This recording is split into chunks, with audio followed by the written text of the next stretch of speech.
And it is go time on the big show, Orange and Blue today. Counting you down on a Monday. Here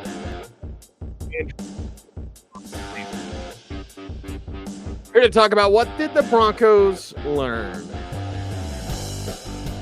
That's the thing, most important thing in football and in life. What are you doing, Hans?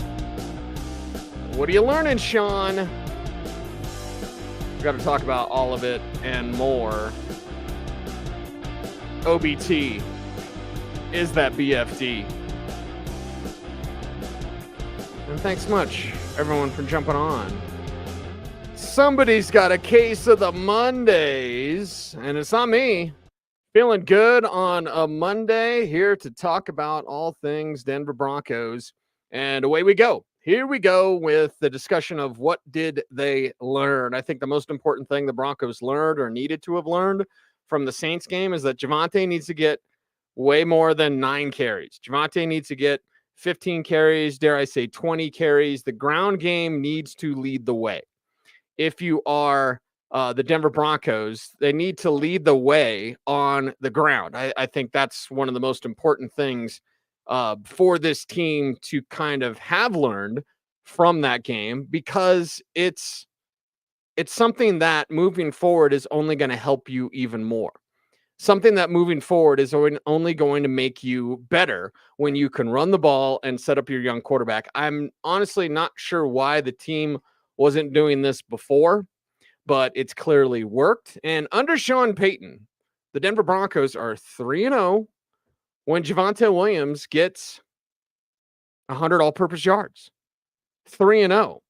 So, that's something that you should emphasize going forward of okay, when he gets 100 all-purpose yards, and Javonte hasn't had a 100-yard game as a rusher in 3 seasons, basically. I believe it's 2021. He did it twice that year.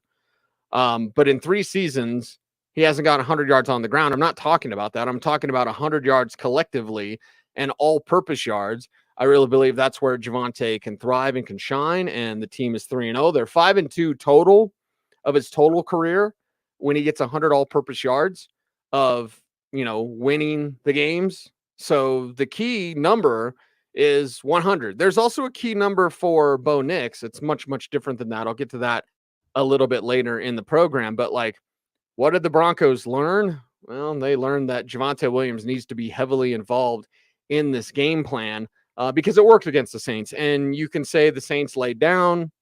You could say the Saints suck. You could say the Saints gave up on Dennis Allen. You could say the Saints don't want to play for Dennis Allen. There's a lot of things you could say about New Orleans, but here's all I'll say about that. And I've said it before on the the Friday show, Thursday postgame show, but on Friday's edition of OBT, it's a win.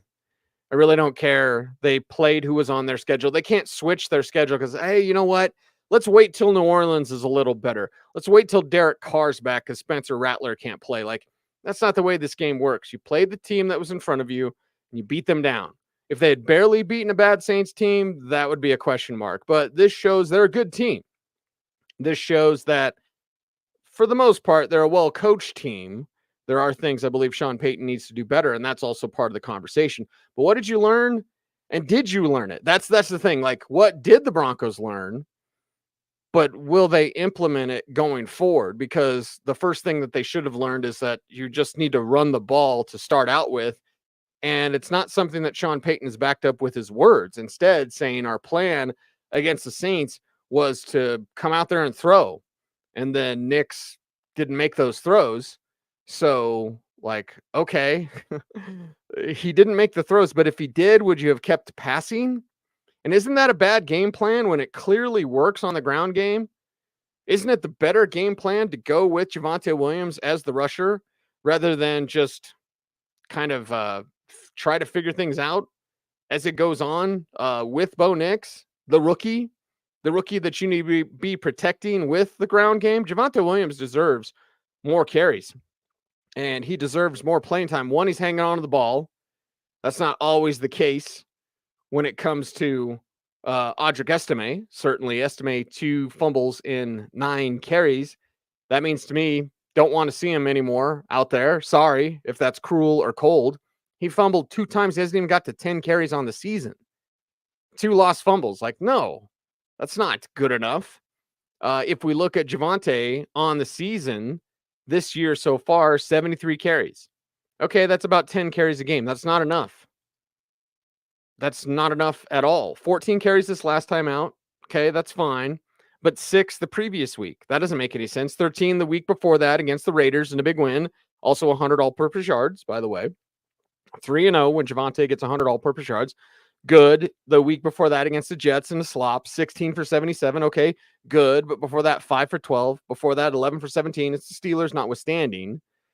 And then 8 for 23. So there are 3 of the 7 weeks where the Broncos have gotten it correct with Javonte Williams, but there's 4 of the 7 weeks where they have not. And I think, like, did they learn it? I'm not sure if they learned it, especially because Sean Payton said the plan against the Saints was to come out passing. Plan against the Saints should have always been run it down their throat and use up the time of possession. The defense is making plays. That's one other thing that they've learned that I will get to in just a little bit. But, like, what do the Broncos learn? They better give Javonte a hell of a lot more than just, 10 carries on average. If you can push the number to 15. I want to get greedy, and I want to say 20. I want to get greedy and say Javonte needs 100 yards rushing. That's not going to happen. So what can happen? 15 carries a game can happen. It almost happened against the Saints. Perhaps should have happened, and maybe Audric Estime just doesn't get anything. I'm fine with that. Instead of his couple of carries, and he's probably going to fumble one. I mean, he's on pace to fumble once every 4 times. Like once every 5 carries. He hasn't even got to once every 5 carries. So once every 4.5 times, you can't trust that. So going forward, like, what did you learn from this? Well, you learned you can't trust Audric Estime, and you learned that Javonte Williams needs like 15 carries. That's it. That's it. As we get everyone in the chat room fired up. DMC, what's up? Edward, what's up? Hey, there's Gage saying yo today. Fantastic. Hey, chat, says Sharon. And then DMC says, first game, Sean didn't fail the offense with his play calling. Is that only because Bo failed? It's something I brought up on the post-game show. I was checking if I had anything in my teeth. I just got done eating spinach. Okay, Sean didn't fail the offense with his play calling, but is that only because Bo failed? Because entering that game, I had felt and said it on 104.3 The Fan that Bo Nix hasn't failed Sean Payton as much as Sean Payton has failed Bo Nix in this whole lack of running. Rookie quarterback's best friend is running the ball, then they don't give him a best friend. He needs a buddy. He needs a buddy out there. He needs his buddy, his whoopee, and that's the ground game. He needs his best friend. That's the ground game. So DMC is correct, but did Sean not fail the offense because Bo didn't connect on those passes? He said it himself. The plan was to pass.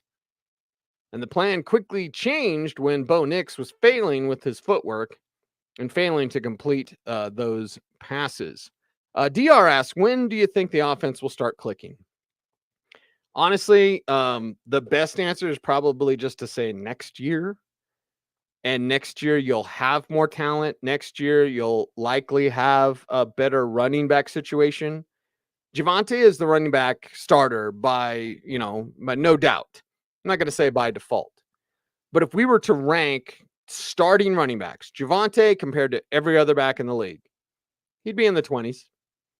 And remember, I had him as my number 1 back coming out of college, so no one can say they love Javonte more than me. But let's also not be ridiculous and say, like, okay, I know teams that have multiple backs that are better than Javonte. Chicago Bears are one of them. The Detroit Lions are another one. Where you have multiple backs on your roster that are better than the guy that the Broncos have as their clearly best back.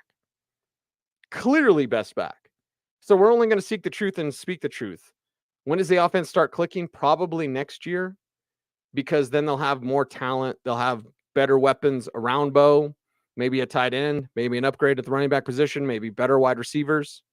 Like, that's the easy answer. Gage asks if Sean Payton has a case of the Mondays. Yeah, I don't know. Is he hungover from his time in New Orleans? Yeah, maybe. I mean, wouldn't we all be? No shade at Sean, but wouldn't we all be coming back from New Orleans, sharing with some kind words. Yes, yes. We all love and are thinking of Mace. Please go to his social networking and send him some well wishes. It's very helpful for all of us. Send him those positive vibes and all that good energy towards Mace. That's for sure. Daryl says hello from an hour in the future. Okay, well then if he's an hour in the future, he already knows that my second point of what did you learn is Bo's got bad feet. Now you should have already known that because he's had bad feet this entire year. And as someone who went back and forth with JT O'Sullivan, who, you bring that name up and it's like a trigger word for Broncos. Listen to all fans out there. And I say this lovingly.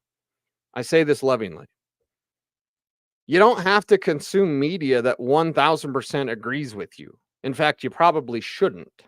And I may not just be talking about football, but you can consume when JT O'Sullivan is really hard on Bo Nix. You can consume that and then take away like, okay, what's this? Does JT go over a little bit overboard with his negativity on Bo? I don't necessarily think so.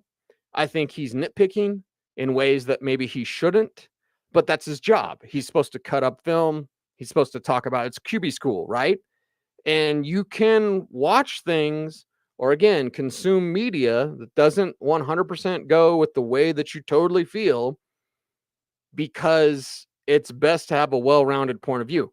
When Chase Daniel does a video on Bo Nix, it's probably about how great Bo Nix is. You're going to get nothing from that. You get nothing from football or life when everyone's just like, you're the best. This is the best. You're the best. And the reason why Chase does that, not to tell any tales, is because he's Sean Payton's buddy. I don't really listen to what Chase Daniel says because I know that it's going to be slanted towards his buddy, towards Sean Payton. That's his guy. So he's never really going to tell you the truth. And the truth is with Bo Nix, he has bad feet. And as someone who had Bo Nix as my number 4 quarterback, as someone who had Bo Nix as clearly a first rounder, as someone who had Bo Nix as a first rounder for the last 2 years, again, kind of like the Javonte thing. You can't say negative things and then be labeled like you're just a hater. You just hate Bo Nix. I don't hate Bo Nix. I'm the one that went back and forth with JT O'Sullivan in public on Twitter about Bo Nix's feet. That was after week 1 when JT was concerned. I was like, no concern. He's like, no concern? And I said, no, he didn't show that in camp. He didn't show that on film at Oregon. Bo Nix didn't have bad feet unless you go back to Auburn. That's why we have Auburn Bo. But I just want to alert everyone and be maybe a little bit of an aloha, which whatever. But this whole, like, I don't know what society we live in where everything has to be positive, right? And I get offended, totally offended by the people that are super negative on Bo. Like, oh, and, the stupid Todd McShay stuff. And Todd's a great guy. I'm not saying he's stupid. Corporate, don't email me. But it's like the whole, like, he was the 3rd rounder and nobody had him as a 1st rounder. That's bullshit. You know what? YouTube probably just demonetized this video because I just almost said the word. But it's BS. It's horse pucky, whatever you want to say. Like, it's bull crap.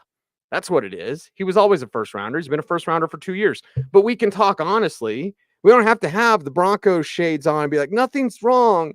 Bo's right. Everything's right with Bo. That's not true. His feet are terrible. And I hate to say that because I'm the one that before the draft said, yeah, his footwork's really good because it was at Oregon. Something's changed. It's timing of the rhythm of this offense. Sean Payton talked about it today. I'm going to read you the whole quote. And the quote from Sean Payton on Bo's footwork is this, quote, I think you have to be careful you're not overcoaching. Now, first off, does he realize how ironic that is? You know what, guys? You got to not overcoach the guy that has play calls that are 25 words long, right? The guy that notoriously is involved and has his finger in every single pie of the Broncos. He's the ultimate puppet master. You better not overcoach. Do everything I say. He's like the ultimate control freak, but you better not overcoach. No, Sean, you need to work on this as much as you can. The secret is they can't work on it during the regular season. Bo's going to have bad feet the rest of the year. And he'll clean up a little bit, and the timing and rhythm will be a little bit better. I don't want it to be a bad habit. I don't think it will be. But I'm also not going to have the Broncos blinders of like, everything's good, guys. I mean, and I'll say this again lovingly to the fans, but if you're watching content that is always positive, and again, I'm not just talking about football, but this content that's just only the way that you think, because I love Bo Nix and I Bo leave and let's go Broncos. If you're only consuming that, are you really getting the truth? And truth isn't meant to make you feel good. It's only that which what it is. And the truth is Bo's feet are terrible. Now, Sean Payton knows that. To continue the quote, there are some things he does very well out of the pocket or climbing up in the pocket. I'll stop there again. Like, that's true. Like, Bo can climb the pocket. He needs to climb the pocket more, actually. He tries to escape a little bit too much, and he can throw on the run. But there are times in the perfect play to Troy Franklin or Lucas Kroll or whatever that throw was, when he's throwing off his front foot, and you have two wide open receivers for a touchdown. It was just an awful throw. It was an awful play. It was terrible footwork. And you can't spin it any other way, no matter what the propaganda machine tries to say. Continuing the quote from Sean Payton. I think we start with the focus on timing on the route. The depth of the route in the gun or under center is a 3, 5, or 7 step drop back. We work on the rhythm of play so that his feet marry up to the depth of the route. The times where he's climbing the pocket or moving in the pocket, we're pretty smart about how much we saw or how much we tried to fix. Okay, so he's essentially talking about when a play's clean, his feet have to be clean. He has to have a wider base. He's throwing on a narrow base, which is a cardinal sin. So it's like all these simple quarterback things. Is my man, and I like JT O'Sullivan a lot. Is he being too nitpicky? Yeah, I can say that honestly. Are his concerns, is he making stuff up? And trust me, and oh boy, is this going to piss some people off, but I don't care. There are people that cut up film that make wild assumptions about the play, mostly in a positive way. I want to alert people of that. Look at it, and then here, a guy like JT will only tell you the truth and then perhaps nitpick a bit too much. This is my observation as a person who studies football as his job. Again, doesn't mean I'm totally right on JT O'Sullivan, but I think JT gets a bad rep from Broncos fans. Like, oh, here's JT O'Sullivan bitching about Bo Nix. Like, is he nitpicking? Yeah. Could he have a little bit more grace with the kid? Yeah, I think we all need to. But it's not like he's saying things that are untrue. On the flip side, the guys that say super positive stuff all the time and nothing's wrong with Bo, they are saying things that are untrue. Because there are things that are wrong with Bo Nix. Things that I didn't think we'd talk about. It's week 8. I never thought by week 8 of this season we'd be saying Bo Nix has bad feet. But Bo Nix has bad feet. When the play is clean, it's got a 1, 2, 3, feet lead your eyes. But as Joel Klatt said, your feet, are led by your brain. So his brain needs to lead his feet. He's got a quick processor. He is a supercomputer. This is why I have faith that Bo will fix this.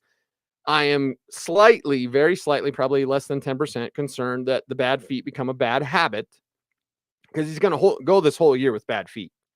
You're going to have to really focus on it in the offseason because when the play is clean, he's got to have better footwork, a wider base, so that the passes are more accurate, so that his pass placement is better.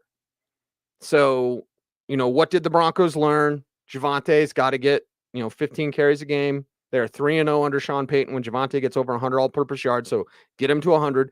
With Bo, it's 0 sacks, 0 interceptions. 0 is the number. He's number 10 on the field. He's number 1 in your arts, but 0 is actually the number that Bo Nix is looking for. 0 sacks, 0 interceptions. He plays clean football. He plays sloppy football, though. Does that make sense? He plays clean football, but he plays sloppily in doing so. Tighten that up. He's a rookie. It's his 7th game. Nobody should be losing their mind. All right? And when I bring up his flaws, it's because that's what his flaws are. It's not because I have an agenda. And the people that have never liked Bo Nix, it's time to shut the hell up.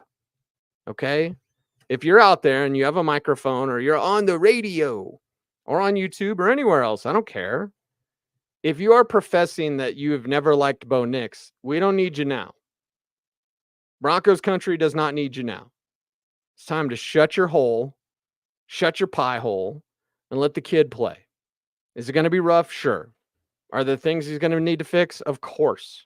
It's never going to be perfect until he's at that Jared Goff level, which, by the way, reminds me, Mile High Monday, denversports.com, I had him, I reminded the people of the Goff comparison that I had made before the draft.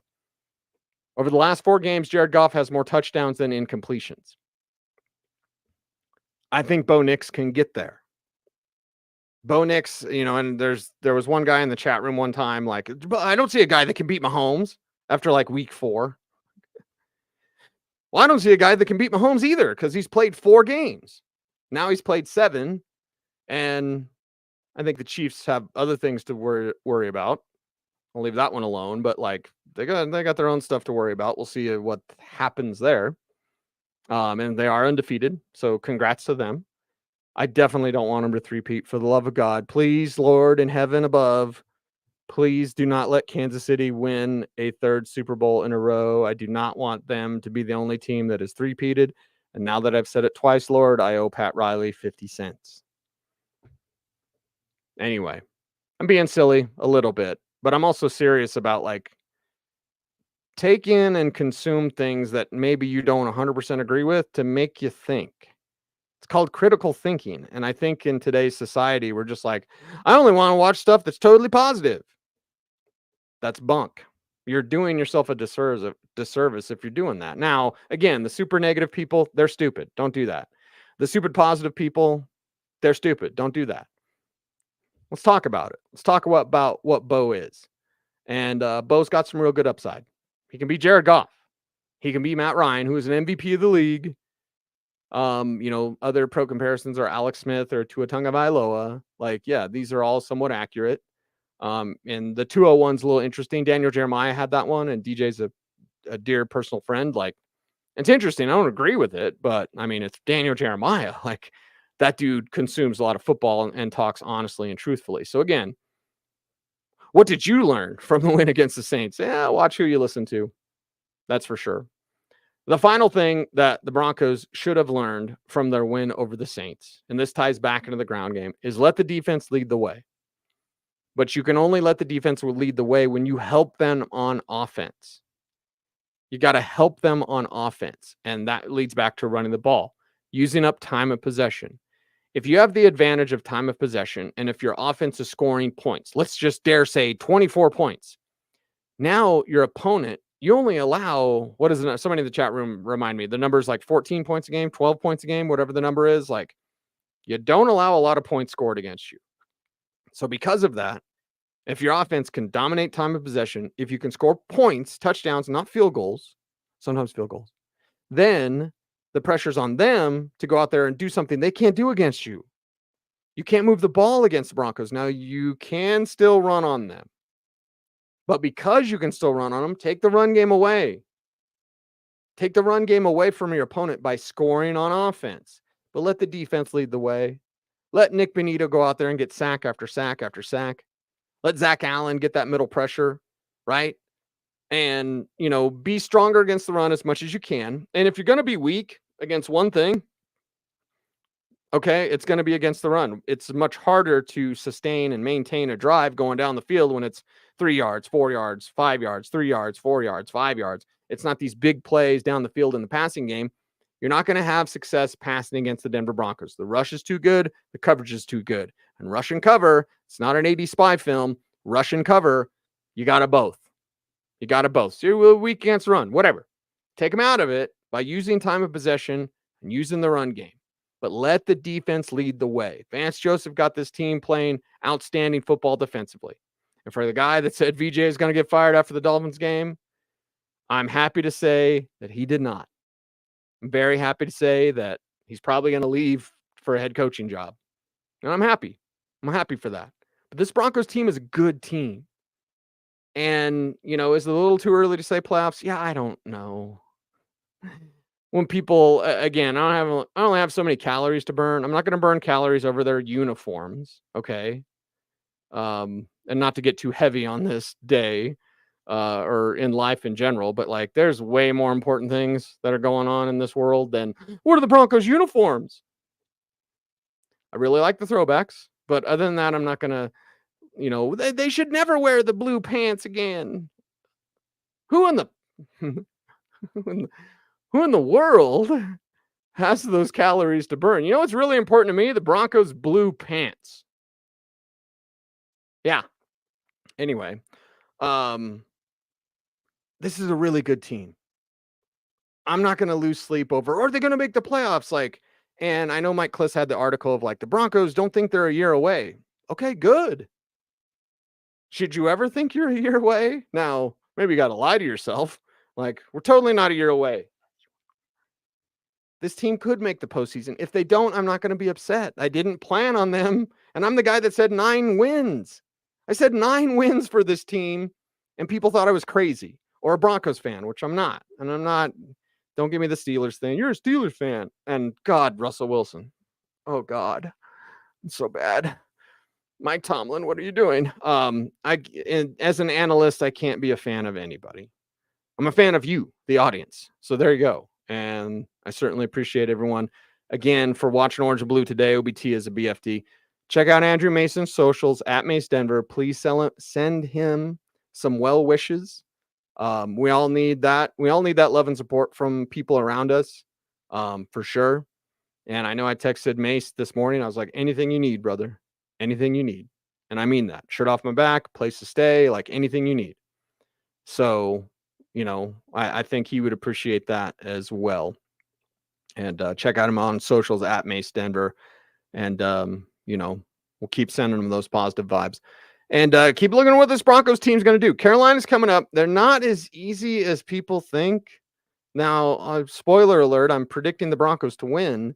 But I just think there's people out there like, the Panthers, whatever, slappies. Like, okay, their owner is. Allegedly, or whatever I have to say, so I don't get in trouble. Corporate, don't email me. I say stuff. I'm emotionally and opinionated. Okay. Dave Tepper's a slappy. I don't know if that gets me an email or not, but that's the truth. And the truth isn't meant to make you feel good. Twice that I've said that in this show. So let me wrap it up before I start preaching some more. I appreciate you all. Please send our dear friend Andrew Mason some well wishes on social networking, and I think that do that for just the goodness of everybody's heart. So anyway, OBT's BFD. Thanks for watching. Stay tuned, and would you please stay frosty